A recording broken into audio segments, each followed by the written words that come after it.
প্রিয় শিক্ষার্থী বন্ধুরা, কেমন আছো সবাই? হ্যাঁ, আশা করি তোমরা ভালো আছো। আমিও বেশ ভালোই আছি। আমরা নতুন একটা টপিক, বিষয়টা জীবনের সাথে ওতপ্রোতভাবে জড়িত। একটা কথা আছে এরকম, যেমন তুমি 1, 2 থেকে শুরু করে এই যে ক্লাস 9 পর্যন্ত যা কিছু পড়ছো, শিক্ষা কি? শিক্ষাটা হলো এই যা কিছু পড়েছো এর মধ্য থেকে অনেক কিছু তোমাদের মনে আছে, অনেক কিছু ভুলে গেছো। যেগুলো মনে আছে সেগুলো সব কিছু হয়তো নিজের জীবনে বাস্তবায়ন করছো না। যেটুকু করছো ওইটুকুই কিন্তু আসলে মূলত শিক্ষা। আর যা ভুলে গেছো সেগুলো শিক্ষার মধ্যে নয়। তবে হ্যাঁ, আর একটা বিষয় হলো এই যে যেগুলো ভুলে গেছো কিন্তু তারপরও একসময় পড়ে পড়ে মনে রেখে পরীক্ষা দিয়েছো, সার্টিফিকেট পেয়েছো, সেই সার্টিফিকেটগুলো কিন্তু শিক্ষার একটা অংশ। তবে শিক্ষার দুটো ভাগ আছে, একটা হলো জীবসত্তার বিকাশ আর একটা হলো মানব সত্তার বিকাশ। তো ওই যে সার্টিফিকেটগুলো আমরা বলে থাকি সেই সার্টিফিকেটগুলো কিন্তু জীবসত্তার বিকাশের সহায়ক। আর শিক্ষা যেটা, সেই শিক্ষাটা হলো মানব সত্তার সাথে ওতপ্রোতভাবে জড়িত। মানব সত্তাকে বিকাশের ক্ষেত্রে এই শিক্ষার সবচেয়ে বেশি প্রয়োজন। কিন্তু বর্তমানে আমাদের সমাজে সেই মানব সত্তার যে বিকাশ, সেটা প্রতি পদে পদে, প্রতি মুহূর্তে, প্রতিক্ষণে বাধাগ্রস্ত হচ্ছে। আমরা আসলে মূলত শিক্ষাটাকে ভালো করে গ্রহণ করতে চাচ্ছি না বা পারছি না, বা পরিস্থিতির কারণে বাধ্য হয়ে আমরা সার্টিফিকেট নির্ভর পড়াশোনার মধ্যে নিজেদেরকে বিলীন করে দিচ্ছি। এরকম একটা বিষয় হলো শিক্ষা ও মনুষ্যত্ব। আমরা সাধারণত বরাবরের নিয়মে যেভাবে পড়ে থাকি, যে কোনো গদ্য বা যে কোনো গল্প কবিতা যখন পড়ব, সাথে সাথে লেখক পরিচিতি, পাঠ পরিচিতি, শব্দার্থ, এই বিষয়গুলো আমরা একটু ভালো করে জেনে নিই।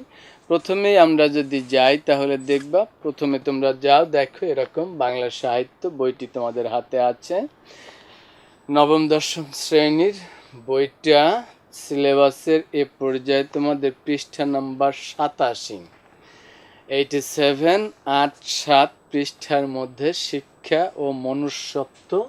এটি আঙ্গিকগত দিক থেকে একটি প্রবন্ধ। আঙ্গিকগত দিক থেকে এটি কি? প্রবন্ধ। আমরা গল্প পড়ছি, কবিতা পড়ছি, উপন্যাস, নাটক, গান, কত রকমের কত কিছু পড়ছি। সেই রকম একটা ভাগ, একটা দিক, একটা বিষয় হলো প্রবন্ধ। আজকে আমাদের যে পাঠের বিষয়টা, সেই পাঠের বিষয়টা আঙ্গিকগত দিক থেকে একটি প্রবন্ধ। আমরা কথা না বাড়িয়ে বইয়ের মধ্যে চলে যাই। তোমরা একটু ধরবে, সাথে সাথে পেন্সিল বা কলম সাথে রাখবে, একটু মার্ক করে রাখার চেষ্টা করবেন। লেখক পরিচিতি দেখো, মোতাহের হোসেন চৌধুরী 1903 সালে কুমিল্লায় জন্মগ্রহণ করেছেন। কত সালে এবং কোথায় জন্মগ্রহণ করেছে আন্ডারলাইন করে রেখো। তার পৈতৃক নিবাস নোয়াখালী জেলার কাঞ্চনপুর গ্রামে। পৈতৃক নিবাস বলতে বাবার বাড়ি, বাপ-দাদার বাড়ি, পূর্বপুরুষের বাড়ি। হ্যাঁ, তিনি ঢাকা বিশ্ববিদ্যালয় থেকে 1943 সালে বাংলায় MA পাশ করেন। কর্মজীবনে বাংলায় MA পাশ করে ঢাকা বিশ্ববিদ্যালয় থেকে তিনি যে চাকরি শুরু করেছিলেন, সে চাকরিটা ছিল বাংলা ভাষা ও সাহিত্যের অধ্যাপক হিসেবে। ইন্টারমিডিয়েট পাশ করার পরে যখন তোমরা অনার্সে পড়বে, তখন আলাদা আলাদা বিষয়ভিত্তিক পড়াশোনা, সেই বিষয়ভিত্তিক পড়াশোনার মধ্যে একটা বিষয় বাংলা, এরকম ইংরেজি, বিভিন্ন সাহিত্য আছে।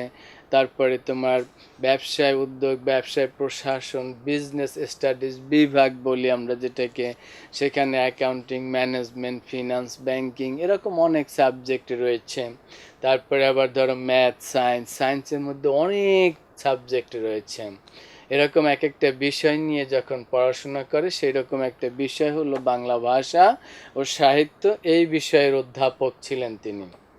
একজন সংস্কৃতিবান ও মার্জিত রুচিসম্পন্ন ব্যক্তি হিসেবে তিনি খ্যাত ছিলেন। সংস্কৃতিবান বলতে কি, সমসাময়িক বিষয়ের উপরে তার একটা পরিচ্ছন্ন, একটা সুন্দর ভালো জ্ঞান ছিল এবং নিজেও সেগুলো মেনে চলতেন এবং ভালো রুচিসম্পন্ন একজন ব্যক্তি হিসেবে তিনি সাহিত্য জগতেই নয়, বুদ্ধিজীবী মণ্ডলে এবং সমসাময়িক যুগে তখন তিনি বেশ সুপরিচিত ছিলেন। ঢাকা থেকে প্রকাশিত শিক্ষা পত্রিকার সঙ্গে তিনি যুক্ত ছিলেন। এটা একটু দাগ দিয়ে রাখো। কোন পত্রিকা? শিক্ষা পত্রিকার সঙ্গে তিনি যুক্ত ছিলেন। তার লেখায় মননশীলতা এবং চিন্তার প্রকাশ ঘটেছে। অর্থাৎ সাধারণত অনেক লেখাই আমরা দেখি, অনেক লেখাই আমরা পড়ি, তবে সমাজের বিভিন্ন বিষয়ের একটু গভীরে গিয়ে এবং সেই বিষয়গুলোর ভালো মন্দ দিকগুলোকে তুলে ধরে মানুষের সামনে উপস্থাপন করা লেখকের কাজ হলেও সব লেখকরা কিন্তু সেটাকে অতটা সুন্দরভাবে উপস্থাপন করতে পারে না, যেটা করেছেন মোতাহের হোসেন চৌধুরী। হ্যাঁ, তো তার গদ্যে তিনি যে সমস্ত লেখাগুলো লিখেছেন তার মধ্যে তার গদ্যে প্রমথ চৌধুরীর যে প্রভাব, প্রমথ চৌধুরী একজন সাহিত্যিক, তার লেখা যে ধরন, সেই ধরনটা বা সেই প্রভাবটা এই মোতাহের হোসেন চৌধুরীর মধ্যেও রয়েছে।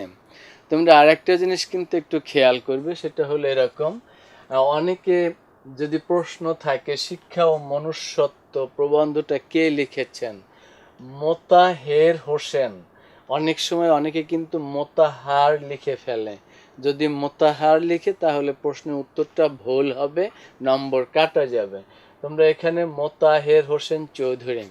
এর আগে তোমাদেরকে বলেছি তোমাদের পাঠ্যসূচিতে যে সমস্ত গল্প কবিতা আছে এগুলো একটু দেখে দেখে, সূচিপত্র ধরে দেখে দেখে খাতায় প্রথমে গদ্যর নাম লিখবে, পাশে লেখকের নাম লিখবে, তারপরে কবিতার নাম লিখবে, কবির নাম লিখবে, দেখে দেখে লিখবে, তারপরে না দেখে একবার লেখার চেষ্টা করবে এবং না দেখে লিখে আবার দেখে দেখে তুমি নিজেরটা নিজেই ভালো করে মেলাবে। কারণ প্রায় পরীক্ষার সময় এরকম এক একটা প্রশ্ন থাকে যে গদ্য বা কবিতাটা, গদ্য বা পদ্য কে লিখেছেন, অর্থাৎ কবি সাহিত্যিকদের নাম অনেক সময় লিখতে হয়।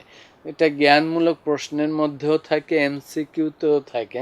সুতরাং তোমরা একটু এই নামগুলো একটু ভালো করে মনে রাখবা, লিখে প্র্যাকটিস করবে। তার গদ্যে প্রমথ চৌধুরীর প্রভাব লক্ষণীয়। মূলত গদ্যকার হলেও তিনি বেশ কিছু কবিতাও রচনা করেছেন, তিনি কবিতাও লিখেছেন বেশ। তবে তার প্রবন্ধ গ্রন্থগুলো একটু দাগ দিয়ে রাখবা। সংস্কৃতির কথা, সংস্কৃতির কথা বাংলা সাহিত্যে মননশীল প্রবন্ধ ধারার একটি উল্লেখযোগ্য সংযোজন। সংস্কৃতি কি, সংস্কৃতি বলতে কি বোঝায়, সংস্কৃতির সাথে আমাদের সম্পর্কটা কি, এরকম কিছু বিষয় বেশ চমৎকার করে তিনি তুলে ধরেছেন। এবং একটা মানুষকে সংস্কৃতি মনস্ক হতে হলে কি কি পথ, কি কি মত অবলম্বন করতে হয়, কোন পথে কেমন করে চলতে হয়, বলার পড়ার ধরন, এমনকি তোমার পোশাক পরিচ্ছদ। অনেকে মনে করতে পারে যে অনেক দামি কাপড় পরলেই বোধহয় সুন্দর, স্মার্ট, হ্যান্ডসাম লাগবে, বিষয়টা তা নয়। সবচেয়ে বড় জিনিস হলো, এটাও একটা সংস্কৃতিবান বা একটা রুচিশীলতার পরিচয় হলো এই যে কাপড় যত কম দামেরই হোক সেটা বড় বিষয় নয়, বিষয়টা হলো ওয়েল ফিটিং, সুন্দর, পরিপূর্ণভাবে তোমার গায়ে যেন লাগে। এবং আরেকটা জিনিস হলো পরিচ্ছন্ন, পরিষ্কার। অনেক দামি কাপড় কিন্তু ময়লা, অনেক দামি কাপড় কিন্তু জামাটা আলখাল্লা, ঢিলা ঢালা, হ্যাঁ, গায়ের থেকে অনেক বেশি লুজ, আবার অনেক সময় একেবারে খুব বেশি চাপা গায়ের সাথে লেগে থাকে, এরকমটাই না। কোনোটা আছে একদিক থেকে বড় আর একদিক থেকে কম, এরকমটা যাতে না হয়। অর্থাৎ যেটাকে আমরা বলি সুন্দরভাবে গায়ের সাথে যেন মানানসইভাবে তৈরি করা হয়। এরকমটা রুচিশীলতার পরিচয়। পরিষ্কার পরিচ্ছন্ন, একটু আয়রন করা থাকলে আরও ভালো, সুন্দর। হ্যাঁ, তাহলে সংস্কৃতির কথা যদি সম্ভব হয় এই বইটাও তোমরা কখনো সুযোগ পেলে, কোথাও পেলে, বইটাও একটু সংগ্রহে রাখবে এবং পড়বে। ক্লাসের বই ছাড়াও বিভিন্ন বই পড়ার চেষ্টা করবেন। তার মৃত্যুর পর গ্রন্থটি প্রকাশিত হয়েছিল। বইটা কখন প্রকাশিত হয় প্রশ্ন থাকতে পারে, মৃত্যুর পরে, মৃত্যুর আগে, হ্যাঁ, বা তার শিক্ষকতা জীবনের সময়, বা তার পড়াশোনাকালীন সময়, এরকম অপশনগুলো থাকতে পারে। সভ্যতা ও সুখ তার দুটি অনুবাদ গ্রন্থ, একটা সভ্যতা, একটা সুখ। আমরা অনেক সময় মনে করি যে সুখ আসলে কি। সাধারণভাবে আমরা মনে করি বিলাসবহুল বাড়ি গাড়ি, টাকা পয়সা, ধন দৌলত, ব্যাংক ব্যালেন্স, অনেক কিছু যদি থাকে তাহলে বোধহয় তার সুখের আর কোনো অন্ত নেই। আসলে সুখ সেটা নয়। তোমরা দেখেছো, এর আগে পড়েছো ক্লাস 8-এ সুখী মানুষ নামে একটা নাটিকা। সেই সুখী মানুষ নাটিকার মধ্যে যে সুখ আসলে কি, প্রতিদিন কাজ করে, প্রতিদিন যা পায় তাই নিয়ে এসে বাজার করে রান্না করে খেয়ে দেয়ে নিশ্চিন্তে ঘুমিয়ে পড়ে। কোনো কিছু চুরি যাওয়ার ভয় থাকে না, কোনো কিছু হারিয়ে যাওয়ার ভয় থাকে না। নিশ্চিন্তে যে ঘুমানো, সেই ঘুমটাই হইল মূলত কি সুখের একটা বিষয়। সভ্যতা কি, সভ্যতাও এরকম একটা। মানুষকে মানুষ শ্রদ্ধা করবে, সম্মান করবে, কেউ কারো জিনিস ঠকাবে না, কেউ কাউকে জোর করে কারো জিনিস নিবে না। যেখানে যে কাজ, যার কাছে যাবে সুন্দর সুচারুরূপে সে কাজগুলো সে করবে। টিচার তোমাকে পড়াচ্ছেন, তিনিও তোমাদেরকে সুন্দর করে ভালো করে পড়াবেন। এরকম সার্বিক সব কিছু মিলিয়েই কিন্তু সভ্যতা। তাইলে তার অনুবাদ গ্রন্থগুলো কি, সভ্যতা এবং সুখ, একটু দাগ দিয়ে রাখবেন। 1956 সালের 18 সেপ্টেম্বর তিনি পরলোক গমন করেন। পরলোক গমন করেন বলতে মারা গিয়েছেন। হ্যাঁ, কত সালে? 1956 সালে। তাহলে জন্মটা হলো 1903 সালে আর মৃত্যু হলো 1956 সালে। তোমাদেরকে কিন্তু মনে রাখতে হবে কিছু কিছু জিনিস। যেমন 1903 সালে আরও একজন বিখ্যাত কবির জন্ম তারিখ, জন্মের সাল মনে আছে কি তোমাদের? বলতে পারো কেউ? হ্যাঁ, 1903 সালে বাংলাদেশের বিখ্যাত পল্লী কবি জসিমউদ্দিনের জন্মসাল 1903 সালে। তো এগুলো একটু মনে রাখতে হবে। তাহলে 1903 সালে জন্ম, কোথায়? কুমিল্লায়। আর পড়াশোনা করেছেন ঢাকা বিশ্ববিদ্যালয়ে। 1943 সালে MA পাশ করেছেন। তারপরে বাংলা সাহিত্য তিনি অধ্যাপনা করেছেন। বেশ কিছু শিক্ষা পত্রিকার সাথে তিনি জড়িত ছিলেন। তারপরে লিখেছেন বেশ কিছু বই পুস্তক। সংস্কৃতির কথা তার অন্যতম একটা বিখ্যাত বই। অনুবাদ গ্রন্থ হলো সভ্যতা এবং সুখ। মারা গেছেন তিনি 1956 সালের 18 সেপ্টেম্বর। লেখক পরিচিতির মধ্যে এই অংশগুলো একটু সুন্দর করে মনে রাখার চেষ্টা করবে। একটু পরের পৃষ্ঠায় যাও। পরের পৃষ্ঠায় পাঠ পরিচিতি অংশ। শিক্ষা ও মনুষ্যত্ব প্রবন্ধটি মোতাহের হোসেন চৌধুরীর সংস্কৃতির কথা গ্রন্থের মনুষ্যত্ব শীর্ষক প্রবন্ধের অংশবিশেষ। সংস্কৃতির কথা এটা একটা গ্রন্থ, একটা বই। বইটার মধ্যে অনেকগুলো প্রবন্ধ আছে। সেই প্রবন্ধের একটা প্রবন্ধ হলো শিক্ষা ও মনুষ্যত্ব।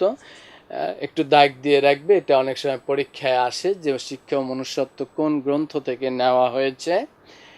মানুষের দুটি সত্তা, একটু দাগ দিয়ে রাখো। একটা তার জীবসত্তা, অপরটি মানব সত্তা বা মনুষ্যত্ব। তাইলে কি কি আছে? একটা জীবসত্তা আর একটা হলো মানব সত্তা বা মনুষ্যত্ব। মনুষ্যত্বটা আসলে কি? আমরা মনুষ্যত্বটা দেখো, একদম সহজ একটা বিষয়। তুমি রাস্তা দিয়ে হেঁটে যাচ্ছ, একজন বয়স্ক মানুষ, একদম বয়োবৃদ্ধ, অশীতিপর বৃদ্ধ, অশীতিপর মানে 80 বছর বা তার উপরের বয়স, এরকম একজন মানুষ বড় একটা বোঝা ঘাড়ে নিয়ে রাস্তা দিয়ে হেঁটে যাচ্ছেন। তুমি তো ইয়াং, গায়ে শক্তি আছে, তো সেই বুড়ো মানুষটা যখন যাচ্ছে, হাঁটতে পারছে না, সামনের দিকে ঝুঁকে পড়ে আছে, লাঠি ভর দিয়ে শ্বাস প্রশ্বাস দীর্ঘ হয়ে যাচ্ছে, জোরালো হয়ে যাচ্ছে, হ্যাঁ, তুমি দেখে সেই লোকটার বোঝাটা নিজের ঘাড়ে নিয়ে তাকে আরেক হাত দিয়ে ধরে হাঁটতে সহযোগিতা করলে, এখানে কিন্তু কোনো বিনিময় টাকা পয়সার বিষয় নয়, কিন্তু তুমি তাকে সাহায্য করেছো। এটা মনুষ্যত্ব। রাস্তার উপরে পড়ে আছে একটা কাঁটা বা একটা গাছের ডাল বা একটা কলার ছোবলা বা যে কোনো কিছু যেটা মানুষের হাঁটতে গিয়ে পথে বিঘ্ন ঘটায়, সমস্যার তৈরি করে। কলার ছোবলায় পড়ে মানুষ স্লিপ কেটে পড়ে অনেক সময় হাত পা কোমর ভেঙে যেতে পারে। পথে একটা গাছের ডাল, কাঁটাযুক্ত ডাল পড়ে আছে, সেটা অনেক সময় মানুষের পায়ে বিঁধে কষ্টের কারণ হতে পারে। এগুলোকে ফেলে দেওয়া, এগুলোকে রাস্তার থেকে সরিয়ে দেওয়া, এগুলোকে সরিয়ে দেয়া, এটা কিন্তু ইসলামেরও বিধান, আবার তুমি মনুষ্যত্ব বা সভ্যতারও একটা দিক। সুতরাং এই জিনিসটাই কিন্তু মনুষ্যত্ব। তুমি চাইলে সেটাকে সরিয়ে পাশে রেখে হেঁটে চলে যেতে পারো, আর একজন এসে আবার সেটার উপরে পড়ে যেতে পারে, কিন্তু তুমি যদি সেটাকে দূরে ফেলে দাও, নিরাপদ জায়গায় ফেলে দাও, মানুষের হাঁটতে বিঘ্ন ঘটাবে না, যদি এরকমটা হয়, তাহলে সেক্ষেত্রে বোঝা যাবে তোমার মধ্যে মনুষ্যত্ব রয়েছে। সবচেয়ে একটা বড় মনুষ্যত্বের দলিল হলো বা বিষয় হলে, অর্থাৎ তোমার মধ্যে মনুষ্যত্ব আছে কিনা তুমি এটা নিজেও কিন্তু পরীক্ষা করে দেখতে পারো। কিরকম করে? একটা সহজ বিষয়ে, তোমরা হাঁটতেছো একসাথে, কয়েক বন্ধু মিলে, কেউ একজন পড়ে গেছে, অথবা তোমার সামনে একসাথে নয়, অন্য মানুষ দূরে হাঁটছে, হঠাৎ করে স্লিপ কেটে বা যে কোনোভাবে পড়ে গেছে বা যে কোনোভাবে একটা ব্যথা পেয়েছেন। দেখবা দুই শ্রেণীর মানুষ। এক শ্রেণীর মানুষ হচ্ছে যে কেউ পড়েছে, ব্যথা পেয়েছে, কেউ একটা দুর্ঘটনা ঘটেছে, এটা দেখে কেউ কেউ আছে তাকিয়ে হাসে, অর্থাৎ পড়ে যাওয়া দেখে তার হাসি আসতেছে। এখন যদি হাসি আসে, তাহলে সেটা বুঝতে হবে যে তোমার মনুষ্যত্ব নেই। আর পড়ে যাওয়ার সাথে সাথে আমরা অনেক সময় এরকম একেবারে ভয় পেয়ে যাই, বা সে যে ব্যথা পেয়েছে সেই ব্যথাটা নিজে অনেক সময় অনুভব করি। হ্যাঁ, অনেক সময় জিহ্বায় কামড় দেয়, চেহারার মধ্যে একটা আতঙ্কিত একটা ভয়, বা নিজে ব্যথা পেলে যেরকম অনুভূতিটা হয় সেরকম একটা অনুভূতি কাজ করে। এখন কেউ যদি ওরকম ব্যথা পায় আর সেই ব্যথাটা যদি তুমি নিজে অনুভব করো, ফিল করো, তাহলে সেক্ষেত্রে কিন্তু মনে হবে যে না, তোমার মধ্যে মনুষ্যত্ব রয়েছে। জীবসত্তার প্রয়োজনে অন্নবস্ত্রের চিন্তা থেকে জীবসত্তার প্রয়োজনে অন্নবস্ত্রের চিন্তা থেকে মুক্তি এবং শিক্ষা লাভের মাধ্যমে মনুষ্যত্বের বিকাশ ঘটে। শিক্ষার ফলে মনুষ্যত্বের স্বাদ পেলে অন্নবস্ত্রের সমস্যার সমাধান সহজ হয়ে ওঠে। মূলত আসলে আমরা লেখাপড়া করি শিখি অনেকটাই এরকম যে বড় হয়ে চাকরি করব বা বিভিন্ন রকমের ব্যবসা বাণিজ্য করব বা জ্ঞান অর্জন করব, এটা করে আমি সাধারণত প্রথমে চিন্তা করি যে একটা চাকরি বাকরি করব। চাকরি বাকরি করলে কি মাস গেলে বেতন পাবো, তখন আমার অন্ন বস্ত্র মানে খাওয়া কাপড় চোপড়ের চিন্তাটা দূর হবে, আমিও চাইলে একটা বাড়ি করতে পারবো, গাড়ি কিনতে পারবো, ব্যাংকে টাকা জমা রাখতে পারবো, ভবিষ্যৎ প্রজন্মের জন্য নিরাপদ একটা ব্যবস্থা তৈরি করব। এটা একটা দিক। আর একটা দিক যদি মানুষ মনে করে যে না, আমি লেখাপড়া অর্জন করছি, প্রচুর জ্ঞান অর্জন করব, মানুষের মতো মানুষ হব, আমার এই জ্ঞান মানুষের মধ্যে বিলিয়ে দেব। আর জ্ঞান কি এমন কোনো জিনিস যে বিলিয়ে দিলে কমে যাবে? না, জ্ঞান আগুনের মতো। আগুন যেরকম দেখবা তুমি একটা ল্যাম্প বা একটা মোমবাতি, মোমবাতি জ্বালানো আছে, মোমবাতিটার থেকে তুমি হাজার হাজার মোমবাতি যদি জ্বালাও, তাহলে কিন্তু এখানকার আগুনটা কমে যাবে না, বরঞ্চ আগুন আরও ছড়াবে, আরও ছড়াবে। জ্ঞান ঠিক সেরকম। তুমি একটা জিনিস যতটুকু বুঝেছ, তুমি যখন অন্য কাউকে বোঝাতে যাবে, দেখবা যে আরও সুন্দর হবে, আরও বেশি বোঝাবে, আরও ভালো হবে। একসময় দেখবা সেটা আর কখনো তুমি ভুলবে না, এবং অনেক বেশি জ্ঞান তোমার সেই সম্পর্কে থাকবে। এটা একটা বিষয়। সুতরাং তখন যদি তুমি অনেক বেশি জানো, অনেক বেশি বোঝাও, জ্ঞান যেরকম ছড়ালো, মানবতা যেমন তোমার মধ্যে তৈরি হলো, তেমন এক সাধারণ একটা বিষয় যদি আমরা বলি যে তুমি একটা অঙ্ক 10 জনকে শেখালে, তখন এই অঙ্কটা কিন্তু তুমি আর কোনো দিন ভুলবে না। আবার এমনও হতে পারে এই 10 জনকে শেখানোর মাধ্যমে তুমি কিছু পয়সা পেলে, টাকা পেলে, তখন সেটা দিয়ে কিন্তু তোমার জীবন জীবিকাও চলছে। এখন চিন্তাটা যদি থাকে এরকম যে আমি মানুষকে শেখাবো, মানুষকে জানাবো, মানুষের উপকারে, কল্যাণে, মঙ্গলে কাজ করব, তাহলে সেটার থেকে কিন্তু উপকারটাও আসবে। এখন ধরো এই যে বিজলি বাতি, ল্যাম্প, লাইট, বাল্ব, এই বাল্ব যিনি আবিষ্কার করেছেন তিনি প্রথমে তো গবেষণা করেছেন। গবেষণা করে করে করে করে একসময় তিনি একটা আবিষ্কার করেছেন। এই আবিষ্কারের আগে কিন্তু তার মধ্যে একটা নেশা ছিল যে আবিষ্কার করতে হবে। কিন্তু যখন আবিষ্কার হয়ে গেছে তখন তার এই বাল্ব বিক্রি করে তো সে টাকা পাচ্ছে, স্বাভাবিক একটা বিষয়। তাইলে আগে চিন্তা করতে হবে জানার, তারপরে সেটা দিয়ে জীবন জীবিকার ব্যবস্থাও হবে। আর যদি আগেই সবাই চিন্তা করতে থাকি যে জীবন জীবিকা, জীবন জীবিকা, চাকরি চাকরি চাকরি ছাড়া কিছু নেই, তাহলে সেক্ষেত্রে জানার চিন্তাটা কিন্তু দূরে থাকে। তখন সেইখানটায় কিছুটা ভাটা পড়ে যায়, চাপা পড়ে যায়। সুতরাং আগে জানতে হবে। শিক্ষার ফলে মনুষ্যত্বের স্বাদ পেলে অন্ন বস্ত্রের সমস্যার সমাধান সহজ হয়ে ওঠে। শিক্ষার আসল কাজ মূল্যবোধ সৃষ্টি, জ্ঞান দান নয়। জ্ঞান মূল্যবোধ সৃষ্টির উপায় মাত্র। মানে আমি আরেকজনকে শেখাবো সেটা বড় বিষয় নয়। আগে হলো যে আমি শিখবো, আমি জানবো, আমি বুঝবো, আমি করব। আমার ভিতরে মনুষ্যত্ব তৈরি হবে, মানবতা বোধ তৈরি হবে। পড়াশোনা করে আমি মানুষের মতো একজন মানুষ হব, একজন ভালো মানুষ হব। এটাই আসলে মূল শিক্ষা। এরপরে এটাকে কাজে লাগিয়ে কিন্তু বিভিন্ন জায়গায় বিভিন্নভাবে ব্যবহার করা যায়। আমরা পাঠ পরিচিতির অংশটা একটু দেখলাম। এবার আমরা একটু শব্দার্থ টিকা যেগুলো আছে একটুখানি দেখে নাও। এটা অনেক সময় কিন্তু একটু জানা থাকলে তোমার প্রবন্ধটা পড়তে সুবিধা। নিগর, নিগর মানে শিকল বা বেড়ি। তিমির, অন্ধকার। ক্ষুধ পিপাসা, ক্ষুধা ও তৃষ্ণা। ফতুর, নিঃস্ব, সর্বশান্ত। লেফাফা, দুরস্তি, বাইরের দিক থেকে ত্রুটিহীনতা কিন্তু ভিতরে প্রতারণা। আমরা অনেক সময় এটা বলে থাকি না যে উপরে ফিটফাট ভিতরে সদরঘাট, অনেক সময় বলে থাকি এরকম। অর্থাৎ বাইরে কিন্তু একদম দেখতে, আবার অনেক মানুষ দেখবা যে বাইরের চেহারায় খুব ধার্মিক মনে হচ্ছে কিন্তু ভিতরে প্রতারণার একাকার। অনেক মানুষ বাইরের চেহারায় একদম সৌম্যকান্ত, ভদ্র, শিক্ষিত, উচ্চ আদর্শ সম্পন্ন মানুষ, চেহারা অভাবে দেখলে মনে হয়, কিন্তু অনেক সময় দেখা যাচ্ছে শুধু বাইরের পোশাকটাই সেরকম, ভিতরে তার কিচ্ছু নেই। এটাকে বলছে লেফাফা দুরস্তি। বেরি, বেরি হলো শিকল বা শৃঙ্খল। হামেশা, হামেশা হলো সব সময়, সর্বক্ষণ, উন্মোচন, উন্মুক্ত করা। পিঞ্জরাবদ্ধ মানে খাঁচায় বন্ধ করে রাখা, বন্দি করে রাখা। জীবসত্তা, জীবের অস্তিত্ব, জীবসত্তাকে টিকিয়ে রাখতে হলে চাই অন্ন বস্ত্র। অর্থাৎ জীবসত্তা মানে বলতে আমাদের এই আসলে দেহ বা অবয়ব। এখন এই দেহটাকে বাঁচিয়ে রাখতে গেলে আমাদের কি দরকার? দেহটাকে বাঁচিয়ে রাখতে দরকার আমাদের খাবার, পানীয়, কাপড় চোপড়, এই সমস্ত দরকার না, এই জিনিস।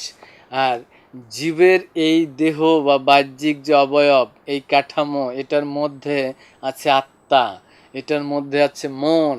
সেটাকে বাঁচিয়ে রাখার জন্য কিন্তু আলাদা একটা বিষয়। তোমাকে প্রচুর পরিমাণে খাওয়া দেয়া হলো, কিন্তু তোমাকে মানসিকভাবে টর্চার করা হলো, তোমাকে অপমান অপদস্থ করা হলো, তোমাকে নানা রকম খারাপ গালি দেয়া হলো, তাহলে সেই খাবার তোমার কাছে ভালো লাগবে? আবার মন ভালো রাখার জন্য বিভিন্ন রকম উপায় অবলম্বন করে থাকি আমরা। কি? কখনো ভালো ভালো বই পুস্তক পড়ি, কখনো নাটক সিনেমা দেখি, কখনো বন্ধুবান্ধবের সাথে একসাথে বসে গল্প আড্ডা মারি, কখনো বা ভালো সুন্দর জায়গায় ঘুরতে যাই। হ্যাঁ, এগুলো আমরা কেন করি? এই কাজগুলো হলো মনের প্রশান্তির জন্য, মনের ভালো লাগার জন্য, মনকে বাঁচিয়ে রাখার জন্য এই কাজগুলো করতে হয়। তাইলে এটা হলো মানব সত্তার কাজ বা আত্মাকে জীবিত রাখার কাজ। কারারুদ্ধ আহার তৃপ্ত মানুষের মূল্য কতটুকু? খাওয়া পড়ার সমস্যা মিটে গেলেই জীবনের উন্নয়ন সম্ভব হয় না।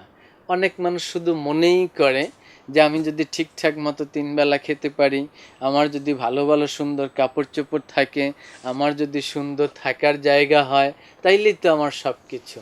আসলে বিষয়টা কিন্তু সেটা না। যেমন ধরো তোমাকে ছোট একটা রুম, 10 ফিট বাই 10 ফিট একটা রুমের মধ্যে তোমার সব ব্যবস্থা আছে।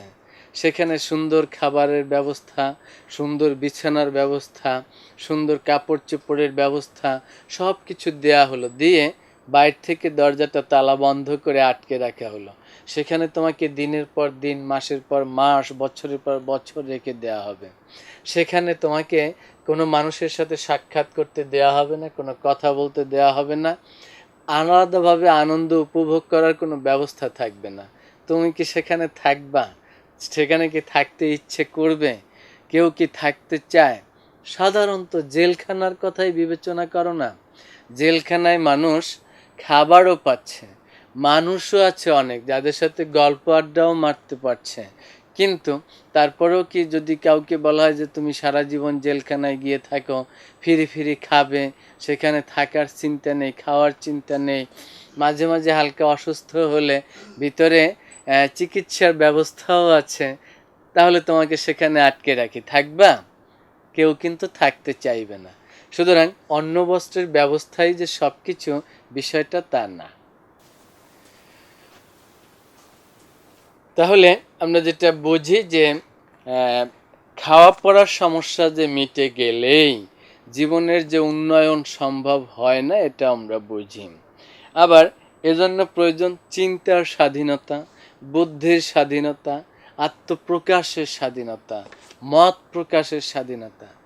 এখন তুমি একটা জায়গায় 5 জন আছো, সেখানে তোমাকে সবাই কথা বলছে, কিন্তু তোমাকে কোনো কথা বলতে দেয়া হবে না।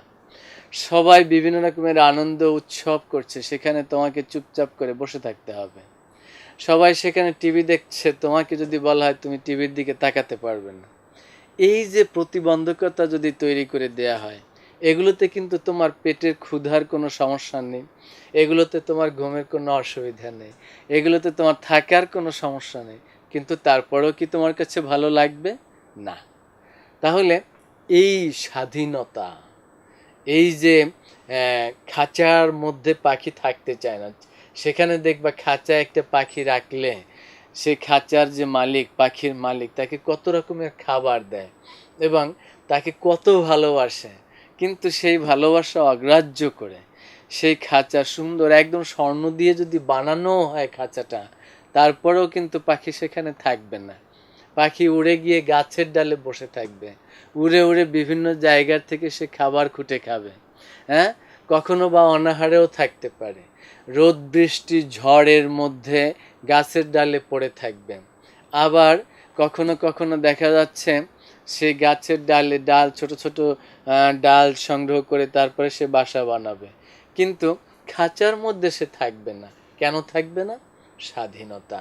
এই স্বাধীনতা একটা আলাদা জিনিস।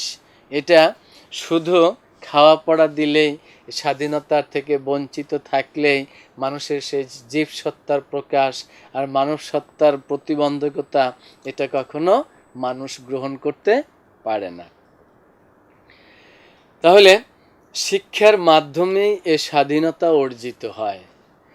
তাহলে শিক্ষার মাধ্যমটাই যদি স্বাধীনতা অর্জিত হয়, তাহলে শিক্ষা অর্জন করতে হবে।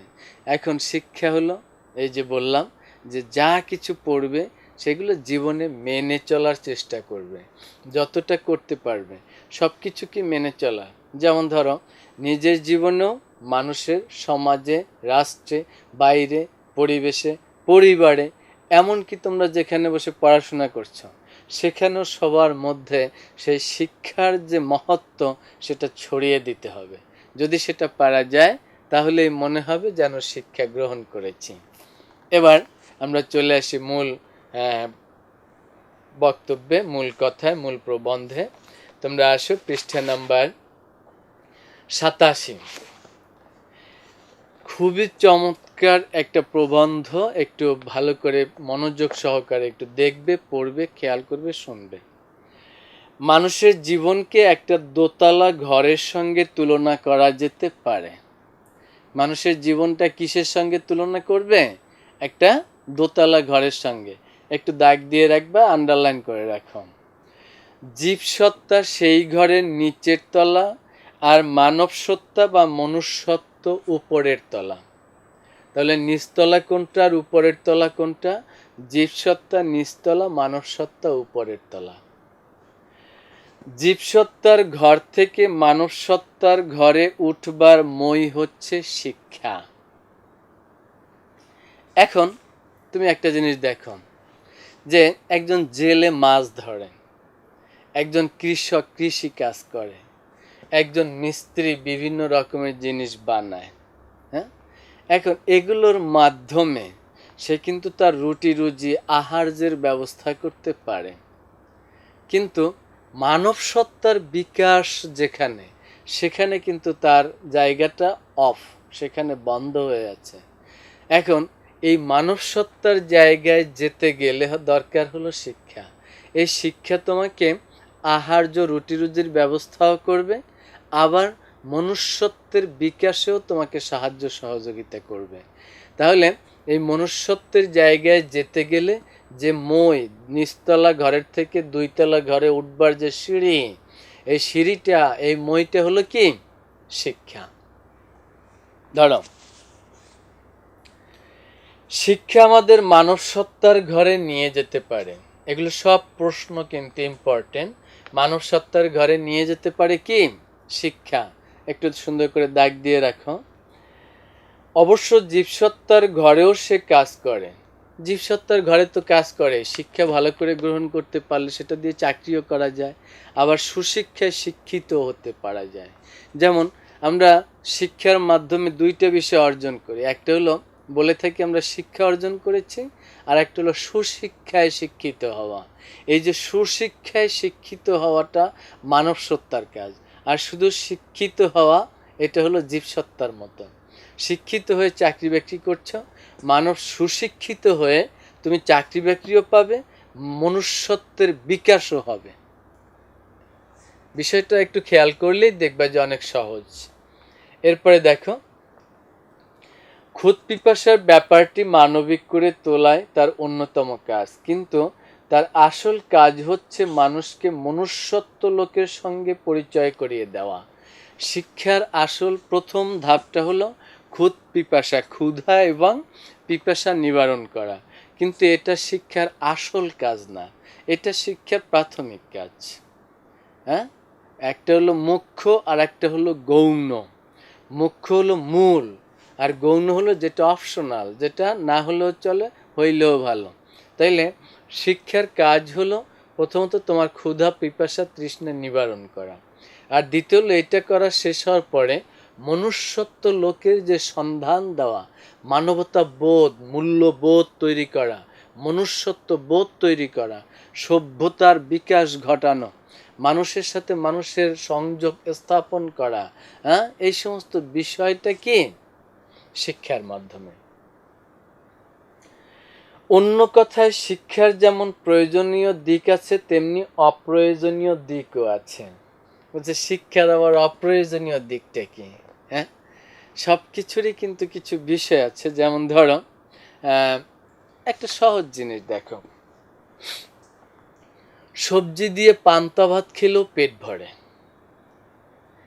আবার পোলাও মাংস দিয়ে খেলেও পেট ভরে, আবার কোনো রকম শুকনো একটা রুটি পানিতে ভিজিয়ে ভিজিয়ে খেলেও পেট ভরে, আবার সুন্দর ভালো ভালো বার্গার, হটডগ এ সমস্ত খেলেও পেট ভরে। এখন সবগুলোই তো কিন্তু পেট ভরার একটা বিষয়, তাইলে কেন অত দামি দামিটা খেতে হবে? হালকা সাধারণটা খেলেও তো হয়। এই বিষয়গুলোই সামনে আসতেছে।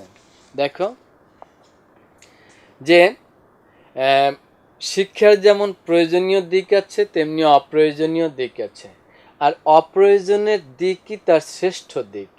হ্যাঁ, অপ্রয়োজনীয় দিকটাই যদি শিক্ষার শ্রেষ্ঠ দিক হয়, তাহলে কি আসলে এখানে বিষয়টা একটু বোঝার, সেটা হলো এই যে প্রয়োজনীয় দিকটা হলো যে আমাদের খাওয়া পড়া, চাকরি বাকরি করব, লেখাপড়া করব, সেটার মাধ্যমে আমাদের খাওয়া পড়ার ব্যবস্থা হবে, এটা হলো প্রয়োজন। অপ্রয়োজনীয় দিকটাকে বলি আমরা যে দূর মানুষের মধ্যে মানবতা বোধ, মূল্যবোধ, হ্যাঁ, মানবিকতা, মনুষ্যত্ব, এই আবার কি জিনিস? এটা হইলে হইল, না হইলে না হইল। আমার এত মানবতা দেখানোর কি দরকার পড়ে আছে?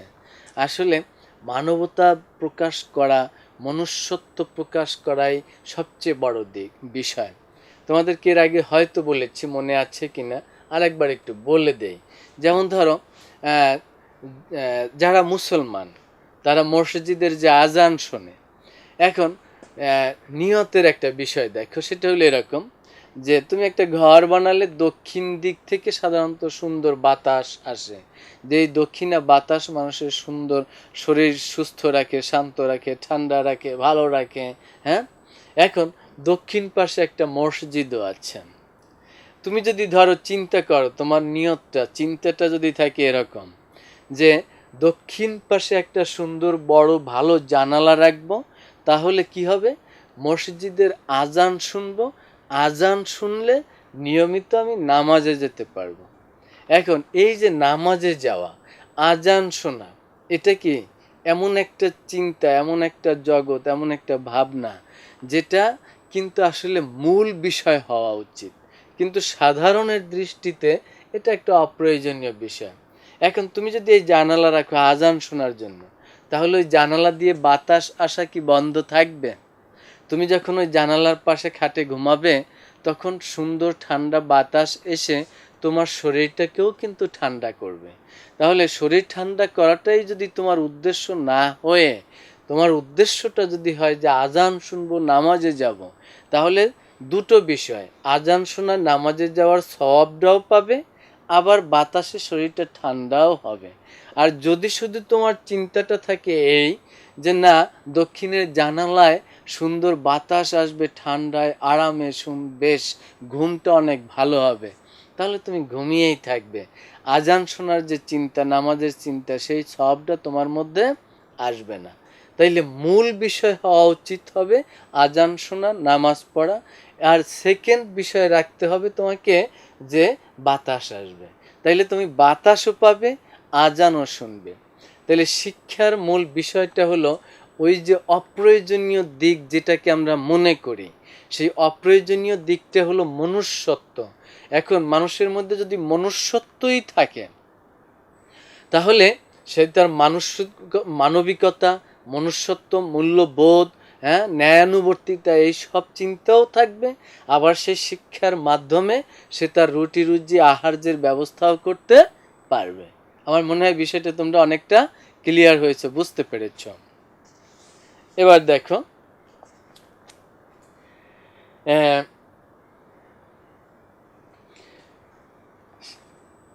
আর অপ্রয়োজনের দিকই তার শ্রেষ্ঠ দিক। সে শেখায় কি করে জীবনকে উপভোগ করতে হয়, কি করে মনোমালিক হয়ে অনুভূতি ও কল্পনার রস আস্বাদন করা যায়।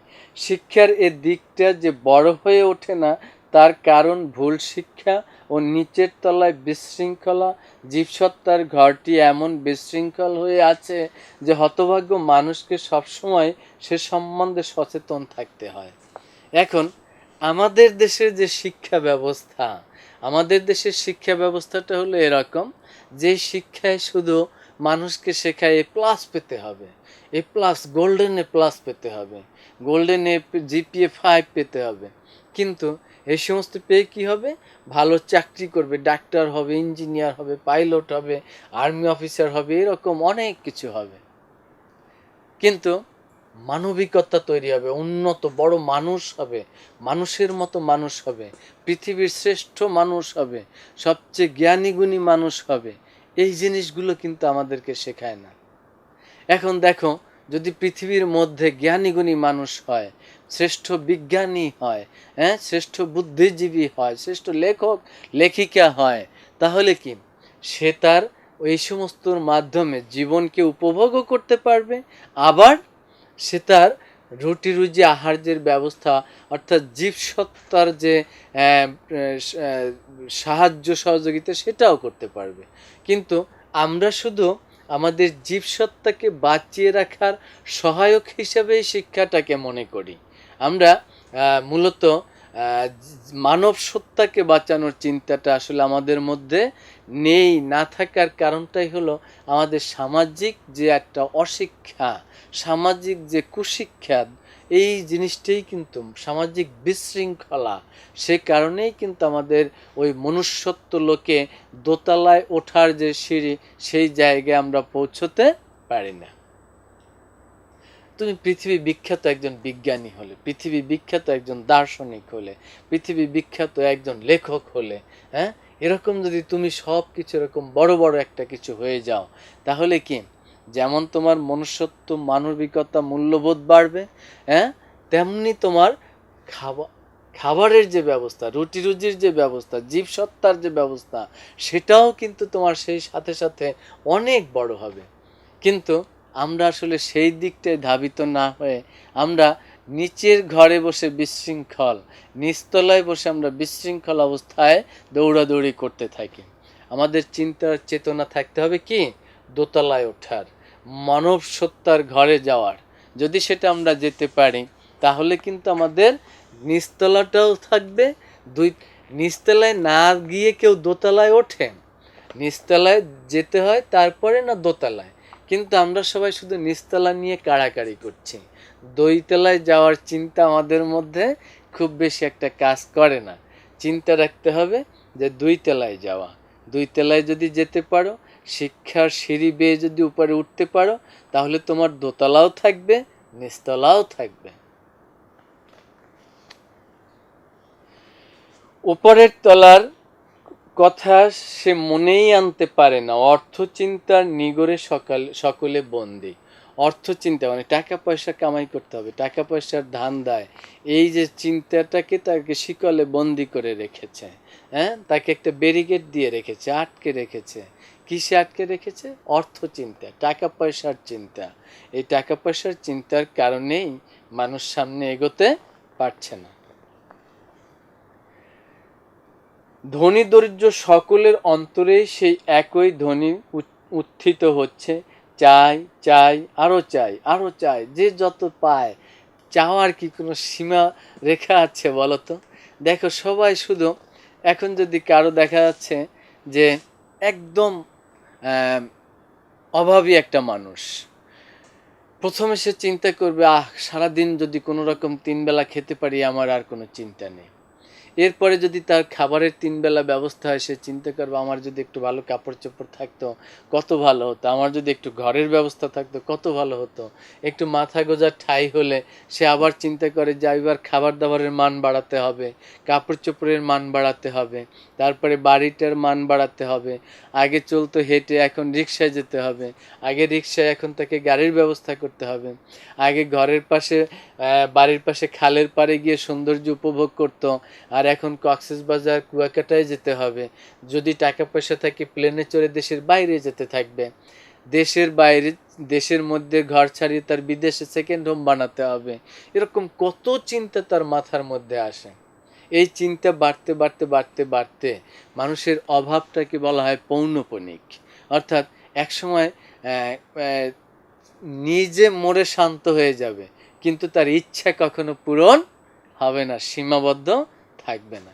আসলে আমাদেরকে আমাদের অভাব, চাহিদা, এটাই যে আত্মসন্তুষ্টি তৈরি করতে পারবে, আত্মতুষ্টি যে অর্জন করতে পারবে, সেই কিন্তু প্রকৃত সুখী, এবং তার মধ্যেই সেই মূল্যবোধ এসে ধরা দিবে, মানবিকতা, মানবতা বোধ তার মধ্যে জাগ্রত হবে। প্রবন্ধটা বাকি অংশগুলো আমরা নেক্সট ক্লাসে পড়ব। আশা করি তোমরা বেশ অনেক কিছু উপলব্ধি করতে পেরেছ, এবং এই উপলব্ধির বিষয়গুলোকে জীবনে বাস্তবায়ন করবে, চেষ্টা করবে কাজে লাগানোর। যদি সেটা সম্ভব হয় তাহলে তোমরাও একসময় মানব সত্তার ঘরে উন্নীত হতে পারবে, অর্থাৎ নিচতলার থেকে শিক্ষার মাধ্যমে দোতলায় উঠে যেতে পারবে, মনুষ্যত্বের বিকাশ ঘটবে, দেশ ছাড়িয়ে, দেশের গণ্ডি ছাড়িয়ে দেশের বাইরে বিদেশেও তোমার সুনাম ছড়াবে। সেই প্রত্যাশায় সবাই ভালো থেকো, সুস্থ থেকো। আল্লাহ হাফেজ।